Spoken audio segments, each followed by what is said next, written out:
오늘 우리에게 주시는 하나님의 말씀 마가복음 14장 27절부터 52절까지 말씀입니다. 마가복음 14장 27절부터 52절까지 말씀. 저와 함께 한 절씩 교독하시겠습니다. 예수께서 제자들에게 말씀하셨다. 너희가 모두 걸려서 넘어질 것이다. 성경에 기록하기를 내가 목자를 칠 것이니 양떼가 흩어질 것이다 하였기 때문이다. 그러나 내가 살아난 뒤에 너희보다 먼저 갈릴리로 갈 것이다. 베드로가 예수께 말하였다. 모두가 걸려 넘어질지라도 나는 그렇지 않을 것입니다. 예수께서 그에게 말씀하셨다. 내가 진정으로 너에게 말한다. 오늘 밤에 닭이 2번 울기 전에 내가 3번 나를 모른다고 할 것이다. 그러나 베드로는 힘주어서 말하였다. 내가 선생님과 함께 죽는 한이 있을지라도 절대로 선생님을 모른다고 하지 않겠습니다. 나머지 모두도 그렇게 말하였다. 그들은 겟세마네라고 하는 곳에 이르렀다. 예수께서 제자들에게 말씀하시기를 내가 기도하는 동안에 너희는 여기에 앉아 있어라 하시고 베드로와 야고보와 요한을 데리고 가셨다. 예수께서는 매우 놀라며 괴로워하기 시작하셨다. 그래서 그들에게 말씀하셨다. 내 마음이 근심에 쌓여 죽을 지경이다. 너희는 여기에 머물러서 깨어 있어라. 그리고서 조금 나아가서 땅에 엎드려 기도하시기를 될 수만 있으면 이 시간이 자기에게서 비껴가게 해달라고 하셨다. 예수께서는 이렇게 말씀하셨다. 아빠, 아버지께서는 모든 일을 하실 수 있으시니 내게서 이 잔을 거두어 주십시오. 그러나 내 뜻대로 하지 마시고 아버지의 뜻대로 하여 주십시오. 그런 다음에 돌아와서 보시니 제자들은 자고 있었다. 그래서 베드로에게 말씀하셨다. 시몬아, 자고 있느냐? 1시간도 깨어 있을 수 없느냐? 너희는 유혹에 빠지지 않도록 깨어서 기도하여라. 마음은 원하지만 육신이 약하구나. 예수께서 다시 떠나가서 같은 말씀으로 기도하시고 다시 와서 보시니 그들은 자고 있었다. 그들은 졸려서 눈을 뜰 수 없었던 것이다. 그들은 예수께 무슨 말로 대답해야 할지를 몰랐다. 예수께서 3번째 와서 그들에게 말씀하셨다. 남은 시간을 자고 쉬어라. 그 정도면 넉넉하다. 때가 왔다. 보아라. 인자는 죄인들의 손에 넘어간다. 일어나서 가자. 보아라. 나를 넘겨줄 자가 가까이 왔다. 그런데 예수께서 아직 말씀하고 계실 때에 12제자 가운데 하나인 유다가 곧 왔다. 대제사장들과 율법학자들과 장로들이 보낸 무리가 칼과 몽둥이를 들고 그와 함께 왔다. 그런데 예수를 넘겨줄 자가 그들에게 신호를 짜주기를 내가 입을 맞추는 사람이 바로 그 사람이니 그를 잡아서 단단히 끌고 가시오 하고 말해 놓았다. 유다가 와서 예수께로 곧 다가가서 랍비님 하고 말하고서 입을 맞추었다. 그러자 그들은 예수께 손을 대어 잡았다. 그런데 곁에 서 있던 이들 가운데서 어느 한 사람이 칼을 빼어 대제사장의 총을 내리쳐서 그 귀를 잘라버렸다. 예수께서 그들에게 말씀하셨다. 너희는 강도에게 하듯이 칼과 몽둥이를 들고 나를 잡으러 나왔느냐? 내가 날마다 성전에 너희와 함께 있으면서 가르치고 있었건만 너희는 잡지 않았다. 그러나 이것은 성경 말씀을 이루려는 것이다. 제자들은 모두 예수를 버리고 달아났다. 그런데 어떤 젊은이가 맨몸에 호디부를 두르고 예수를 따라가고 있었다. 그들이 그를 잡으려고 하니 그는 호디부를 버리고 맨몸으로 달아났다. 아멘. 진짜 용기는 어디서 오나라는 제목으로 하나님의 말씀 선포하겠습니다. 객기를 부린다고 하죠. 괜히 오버하면서 흥분하면서 내가 그렇지 않다고, 내가 이거 할 수 있다고 이런 식으로 호언장담하는 모습. 우리는 성경에서 그런 모습을 유독 베드로에게서 많이 볼 수 있습니다. 베드로라고 하는 개인의 성향이 그런 것일 수도 있지만 어쩌면 예수님과 함께했던 그때 그 제자들의 무리가 대체적으로 이런 분위기는 아니었을까라고 짐작할 수도 있겠죠. 돌이켜보면 그때 그들의 나이가 고작 20대입니다. 20대. 혈기방정한 나이죠. 그렇게 혈기 가득한 나이에 예수님과 함께 동행하면서 온갖 일들을 경험하기 시작합니다. 우리가 복음서를 잘 보면 이들이 호가호위라고 하죠. 호랑이의 위세를 빌린 여우처럼 사람들을 관리하고 통제하면서 일종의 우월감을 느끼는 순간들이 곳곳에 있었다는 걸 알게 됩니다. 선생님께 찾아와서 우리 아이 위해 기도해 주세요 하니까 어허 어디를 와 이렇게 통제하는 모습들이 성경에 종종 보이거든요. 그 사람들 그냥 어부입니다. 어부. 뭐 하나 제대로 내세울 게 없는 사람들이 그 12명입니다. 그런데 예수님과 함께하자 구름대와 같은 사람들이 몰려들기 시작합니다. 그러니까 예수님의 위세에 빗대어 가지고 자기들도 같이 올라갔던 거예요. 그러니까 어깨에 뭐가만 가득 차가지고 우리가 할 수 있다고 선생님 걱정하시지 말라고 이렇게 왕왕거리고 있죠. 자, 본문 31절을 보니까 베드로가 호언장담합니다. 베드로가 힘있게 말하되 내가 주와 함께 죽을지언정 주를 부인하지 않겠나이다 하고 모든 제자도 이와 같이 말하니라. 내가 주와 함께 죽겠다. 자, 이 말은 베드로만 한 게 아니라 요한복음에 보면 도마도 우리가 함께 주와 죽으러 가자 막 이런 식으로 말을 합니다. 자, 이렇게 죽으러 가자라고 말을 하는 사람 중에 우리가 영화나 드라마 보면 죽는 사람이 없죠. 다 뒤로 빠집니다. 이들도 똑같았습니다. 같이 있으니까 위세가 등등했습니다. 여러 사람 앞에 있으니까 자기를 돋보이기 위해서 그렇게 호언장담을 했습니다. 그러나 정작 그 상황이 왔을 때 그들은 우스꽝스러운 행태를 보여주죠. 그들이 특히 이제 세베대의 아들들이었던 야고보와 요한 그 어머니가 찾아와 가지고 하나는 주의 우편에 하나는 주의 좌편에 그 이야기 다 알고 계시죠. 그러니까 이들이 꿈꾸었던 새로운 나라가 있었습니다. 다윗의 나라, 다윗의 후손이 다시 한번 이 나라를 다스려 가지고 이방인들을 몰아내고 독립적인 왕국을 꾸민 나라. 이런 자기들만의 유토피아를 상상하고 있었습니다. 그런데 그 유토피아를 만들기 위해 내가 희생할 생각은 조금도 없었습니다. 그 유토피아는 어떻게 이루어지느냐? 예수님께서 하늘의 권능으로 임하셔가지고 하늘에서 불을 내리셔가지고 우리는 가만히 있고 예수님께서 다 해결해 주시는 그런 것만 상상하고 있었죠. 그러니까 정작 그런 것을 이루기 위한 체계적인 훈련, 비전 혹은 계획, 그것을 위한 나의 노력 이런 것들은 하나도 없었습니다. 그러니까 헛된 꿈을 꾸더라도 헛된 꿈을 이루기 위한 노력이라도 해야 될 텐데 이들은 그런 것도 없었어요. 이들의 상태가 얼마나 우스꽝스러운지를 보여주는 장면이 오늘 본문 47절과 50절입니다. 곁에 서 있는 자 중에 한 사람이 칼을 빼어 대제사장의 총을 쳐 그 귀를 떨어뜨리니라. 제자들이 다 예수를 버리고 도망하니라. 자, 요한복음에 보면 저 한 사람이 베드로라고 나오죠. 칼을 빼어 종을 쳐서 귀를 떨어뜨렸다라고 말을 합니다. 자, 이 47절의 베드로의 모습이 우스꽝스럽다는 것을 어떻게 알 수 있냐면 그 당시의 무기 때문입니다. 그 당시의 무기는 베는 용도가 아니었습니다. 재련술이 아직 발달하지 못했기 때문에 칼로는 사람을 벨 수가 없었어요. 찔러야 됐습니다.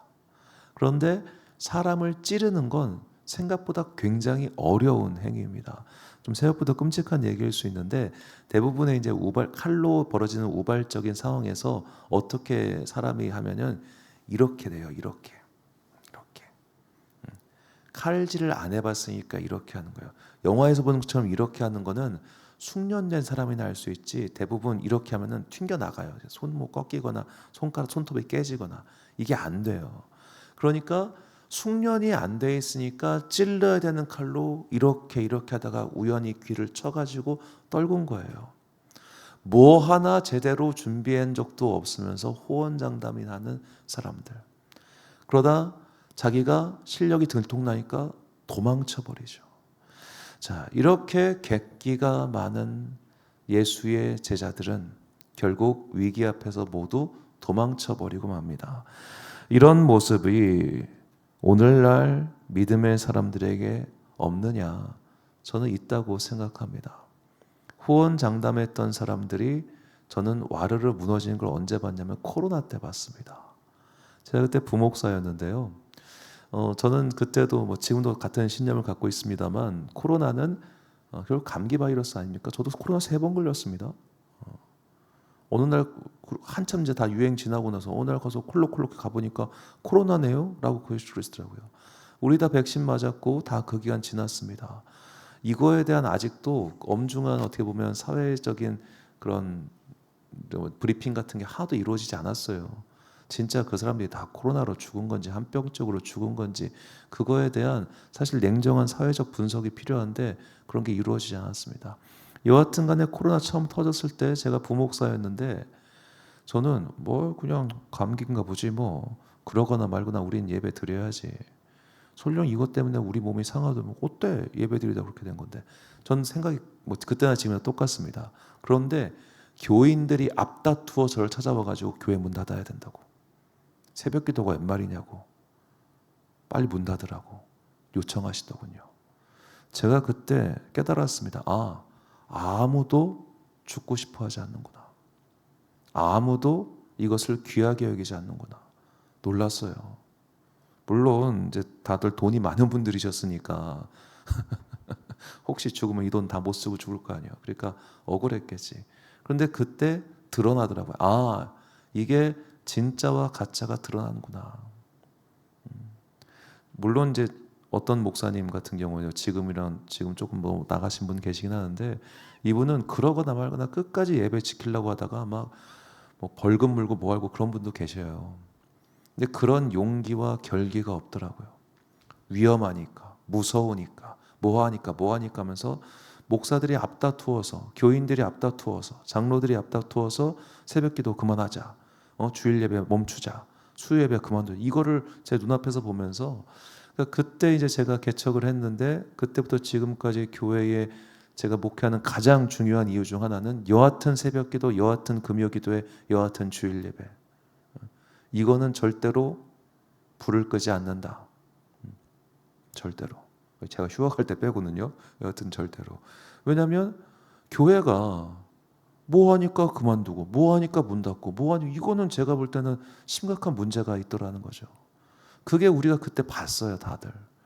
그러면서 슬금슬금 위험하니까 피하고 가짜 용기였던 거예요. 가짜 각오였던 거죠. 자, 그렇다면 진짜 용기는 어디서 오는가? 오늘 본문 37절과 38절 말씀 보니까 돌아오서 제자들이 자는 것을 보시고 베드로에게 말씀하시되 시몬아 자느냐? 내가 한 시간도 깨어 있을 수 없더냐? 시험에 들지 않게 깨어 있어 기도하라. 마음에는 원이로되 육신이 약하도다 하시고 아멘. 한 시간도 깨어 있을 수 없더냐? 시험에 들지 않게 깨어 있어 기도하라. 그래서 이제 과거에 수많은 영성가들, 수도사들은 이 말씀을 근거로 하루에 1시간씩 기도하기 훈련을 시작했습니다. 최소한 하루에 1시간은 기도를 해야 된다. 자, 막상 1시간 기도하기가 쉽지 않죠. 뭐 이제 1시간 기도하는 여러 가지 훈련법들이 여튼 있긴 한데 오늘 새벽이니까 너무 지금 뭐 길어져가지고 그거는 차치하고 자 여하튼 간에 이제 관성가들, 영성가들, 수도사들은 하루에 내가 1시간씩이라고 기도를 하려고 참 노력을 많이 했어요. 그런데 이제 나중에 이제 수도상을 보면은 아침 1시간, 점심 1시간, 저녁 1시간 그러니까 최소 3시간 기도에 개인 기도 1시간 포함해서 4시간 기도가 기본이었어요. 수도사들 같은 경우는 그렇게 한 번에 1시간씩 기도하는 훈련을 계속함으로써 내가 하나님께 힘을 얻고 하나님께 위로를 얻고 그 위로와 힘으로 세상을 살아가고자 했던 것이죠. 그런 것이 없을 때 우리의 믿음 생활은 헛개비예요. 기도가 없는 믿음 생활, 하나님과 동행함이 없는 믿음 생활은 결국에는 도금이 벗겨지듯이 다 드러나요. 다 드러나요. 허망할 정도로 쉽게 무너지더라고요. 기도하지 않는 교회, 기도하지 않는 성도는 위기가 다가오니까 금세 드러나는구나 라는 걸 전 너무나 뚜렷하게 눈으로 봤습니다. 우리가 지금 기도하지 않으면 지금 우리가 하는 말들, 하는 태도들은 다 허장성세입니다. 금방 무너집니다. 그러나 기도하는 사람들은 하나님께 용기와 지혜와 힘을 얻은 사람들은 위기가 다가와도 변하지 않습니다. 내가 만난 하나님의 경험, 내가 들은 하나님의 음성이 있기 때문입니다. 우리가 이렇게 하나님께 가까이 할 수 있다는 것이 정말 복이에요. 신명기 4장 7절 말씀 보니까 우리 하나님 여호와께서 우리가 그에게 기도할 때마다 우리에게 가까이 하심과 같이 그 신이 가까이 함을 얻은 큰 나라가 어디 있느냐. 기도할 때마다 가까이 하심. 우리가 가져야 될 용기, 우리가 가져야 될 지혜, 우리가 가져야 될 삶의 방향성은 그저 나의 생각과 나의 판단과 나의 것에서 비롯된 것이 아닌 바로 기도함으로써 하나님과 가까이 함으로써 얻어야 하는 믿음의 확신, 평안의 확신, 그리고 그 주님께서 주시는 모든 은혜 가운데서 우리가 믿음을 세워 나가야 되는 겁니다. 그렇게 하지 않으면 위기가 오니까 훌 넘어가고 사람들이 다 이렇게 하니까 아유 맞아 그게 맞는가 하고 따라가는 게 되는 거죠. 그런 허장성세와 같은 빈 수레 같은 신앙 말고 진짜 믿음의 용기는 바로 기도에서 옵니다. 그리고 우리는 기도를 통해서 하나님과 가까이 하게 될 것이고 마침내 주님의 장막 안에 거하게 될 때 주님께 주시는 모든 임재와 영광과 평강 가운데 우리는 결코 흔들리지 않을 믿음의 길을 끝까지 걷게 될 것입니다. 결단의 말씀 야고보서 4장 8절 말씀 우리 같이 한 목소리로 봉독하겠습니다. 시작. 하나님을 가까이 하라. 그리하면 너희를 가까이 하시리라. 죄인들아 손을 깨끗이 하라. 두 마음을 품은 자들아 마음을 성결하게 하라. 아멘. 사랑하는 지혜의 빛 광성교회 성도 여러분, 그리고 이 새벽 함께 깨우고 계신 귀한 주님의 자녀 여러분, 하루에 1시간씩 기도하기 물리적으로 가능한 분들도 계시고 솔직히 어려운 분들도 계실 겁니다. 출퇴근해야 되는데 그게 쉬운 일이겠습니까? 그러나 분명한 것은 시간의 구애는 받지 마시되 날마다 하나님과 가까이 하기 위한 기도의 훈련을 지속해야 된다는 겁니다. 이건 분명합니다. 그래서 기도를 통해서 내가 하나님께서 지금 나와 함께 하신다고 하는 마음의 확신까지 닿을 수 있도록 기도를 꾸준히 계속 하십시오. 이런 것은 사실 정말 꾸준히 해야 됩니다. 꾸준히. 의외로 이제 성도들이 막상 기도를 가르치고 기도를 해보면 꾸준히 하는 걸 못하세요. 꾸준히 하는 걸. 잠깐 와서 하는 것 가지고는 내 마음에 후련함은 생기는데 내 마음의 평안까지 오기 위해서는 정말 깨어 기도를 꽤나 꾸준히 오래 해야 됩니다.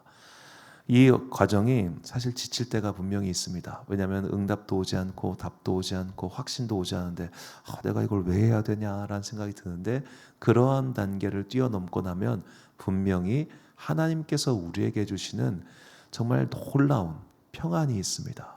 그 평안을 얻을 때까지 진짜로 힘을 내어 끝까지 기도하셔서 가짜 용기, 가짜 허상성세가 아닌 하나님과 가까이 함으로써 얻을 수 있는 놀라운 용기와 지혜를 가지고 오늘의 삶에서 승리하는 여러분과 제가 되시기를 주님의 이름으로 축원합니다. 기도하겠습니다. 사랑과 은혜가 풍성하신 아버지 하나님, 가짜 용기 그리고 허장성세와 같은 믿음이 아니라 하나님과 가까이 함으로써 우리가 얻을 수 있는 진짜 믿음의 용기를 얻게 하여 주옵소서. 주님과 가까이 함이 내게 복이라. 하나님과 가까이 함이 나에게 축복이라고 하는 것을 잊지 않고 날마다의 기도를 통해 주님과 가까이, 주님께 더욱더 가까이 그리고 주님과 동행하면서 주님께 주시는 모든 은혜와 축복과 평강을 누리는 주님의 자녀들 되게 하여 주옵소서. 바깥에는 눈이 내리고 있고 날씨는 추워지고 있고 이제 내일이 24절기 중 가장 춥다는 대설입니다. 주님께서 이렇게 어려운 때에 우리의 삶을 지켜주시고 우리가 오가는 모든 여정을 함께하여 주사 주의 성도들을 주의 장막 안에 거두시고 평강과 은혜와 행복이 가득하게 하여 주옵소서. 오늘도 우리가 주님께 가까이 하러 나와왔사오니 주님께 가까이 하러 나온 우리 모두에게 믿음의 용기와 지혜와 능력을 더해 주시기를 간절히 소망하오며 이 모든 말씀 우리 구주 예수 그리스도의 이름으로 기도드립니다. 아멘. 오늘의 기도 제목입니다. 나를 주님의 장막 안으로 거두시어 하나님의 임재와 영광을 체험하고 하나님과 더욱 친밀하게 더욱 가까이 살 수 있게 달라고 기도하십시오. 오늘 주신 기도의 제목 가지고 기도와 묵상에 힘쓰는 하루 되시길 바랍니다. 기도하겠습니다.